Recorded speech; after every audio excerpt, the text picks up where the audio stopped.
जंगल की एक सुबह सभी चिड़िया और उसके बच्चे उठ चुके थे, मगर टूनी चिड़िया बचपन से ही बहुत आलसी थी। वो हमेशा बिस्तर पर पड़ी रहती थी, घर का कोई काम नहीं करती, ना ही स्कूल जाती, जिस कारण उसके माँ बाप बहुत चिंतित रहते थे। और एक दिन पता नहीं क्या होगा इस लड़की का, कितना भी समझाऊं समझती ही नहीं। बिरादरी की सारी चिड़िया हंसती है मुझ पे, कहती है कि इसकी एक ही बेटी है, वो भी आलसी और निकम्मी। चिंता मत करो भाग्यवान, जो नसीब में था वो हुआ, और आगे भी जो नसीब में होगा वही होगा।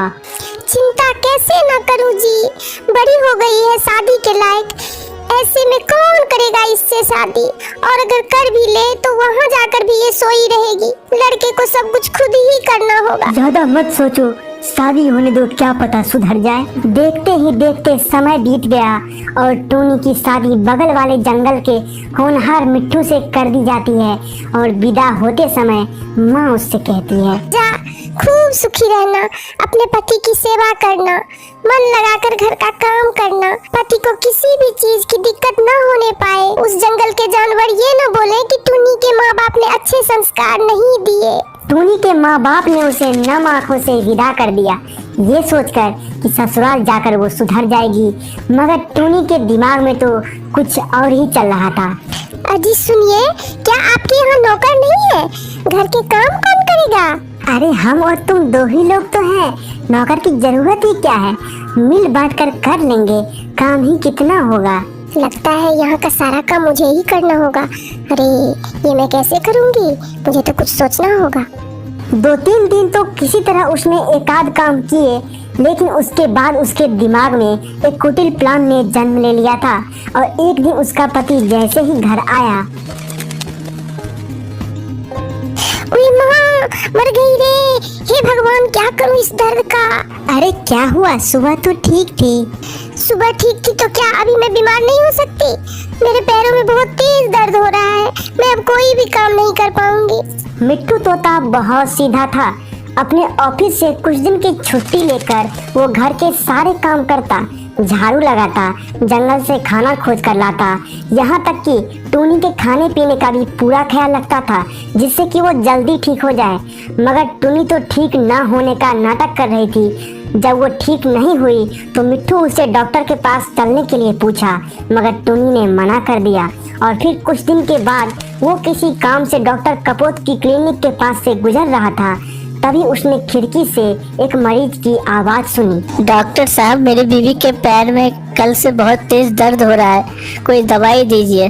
ठीक है, चिंता करने की बात नहीं है, आप उसे गन्ने के रस में पुदीना मिलाकर पिलाइए, वह ठीक हो जाएगी।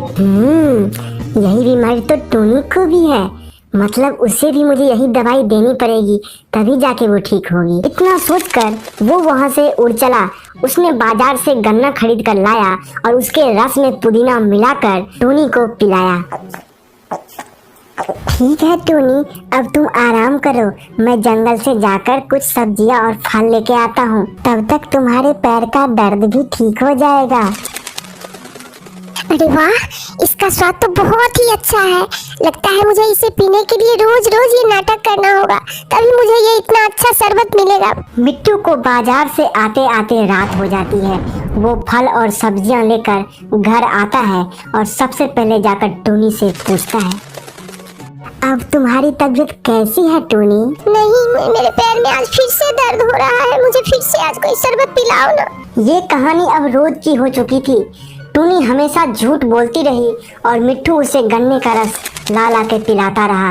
और आखिरकार जब बहुत दिन बीत गए और फिर भी टूनी का दर्द ठीक नहीं हुआ, तो फिर एक दिन, क्या करूं, टूनी का तो दर्द ठीक होने का नाम ही नहीं ले रहा है, लगता है फिर से मुझे डॉक्टर के पास जाना होगा। और इतना सोचकर मिट्टू फिर से हॉस्पिटल की तरफ उड़ जाता है।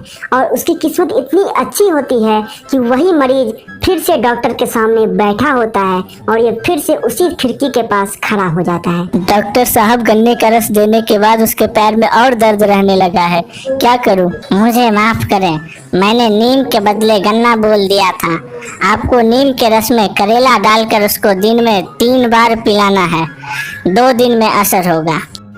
इतना सुनते ही मिट्ठू फिर से उड़ चला था और इस बार वो अपने मुंह में नीम का पत्ता और करेला लेकर घर आया। उसने नीम के पत्ते और करेले का जूस बनाया और वो गिलास लेकर टूनी के पास पहुंचा। लो टूनी, मैं फिर से दवा लेकर आया हूँ। डॉक्टर ने बोला है कि ये दवा पीने के बाद तुम तुरंत ठीक हो जाओगी। टूनी ने सोचा कि मिट्ठू फिर से उसके लिए गन्ने का रस लेकर आया है। उसने लिया और झटपट पी गई। उसका मुंह मारे कड़वापन के भर गया था, लेकिन वो मन महसूस कर रह गई, कुछ भी नहीं बोली। दोपहर को फिर से मिट्ठू ने उसे दवा बनाकर देने गया। चलो टूनी, दवा पी लो, तुम्हें दिन में 3 बार पीना है लगातार। टूनी ने सोचा कि सुबह गलती से उसे वे गन्ने की जगह कड़वा जूस पिला दिए थे और अभी जो है वो गन्ने का ही होगा, मगर उसने जैसे ही मुंह में लगाया ये जूस तो पहले से भी ज्यादा कड़वा था और इस बार इसके सब्र का बांध टूट गया और ये बहुत जोर से चिल्लाई और बोली, थू थू, ये क्या लेकर आए हो आप? ये तो बहुत कड़वा है, मुझे नहीं पीना ये दवा। यही तो दवा है, डॉक्टर ने दोबारा बना के दिया है 3 टाइम खाने के लिए। जब तक तुम ठीक नहीं हो जाती तुम्हें ये दवा 3 टाइम खाना ही पड़ेगा, तभी जाके तुम ठीक होगी। टूनी बेचारी बुरी तरह से फंस चुकी थी। अगर वो ठीक नहीं होती तो उसे करेले का जूस रोज पीना पड़ता और अंत में उसे ये नाटक को खत्म करने के अलावा और कुछ नहीं सूझा और उसी रात वो ठीक हो गई। अगले दिन जब टूनी, अब कैसी तबीयत है तुम्हारी? अब मुझे दवा की कोई जरूरत नहीं है, मैं पूरी तरह ठीक हो गई हूँ। अब मैं सारे काम खुद से कर लिया करूँगी। और उस दिन के बाद फिर कभी टूनी ने आलस नहीं किया।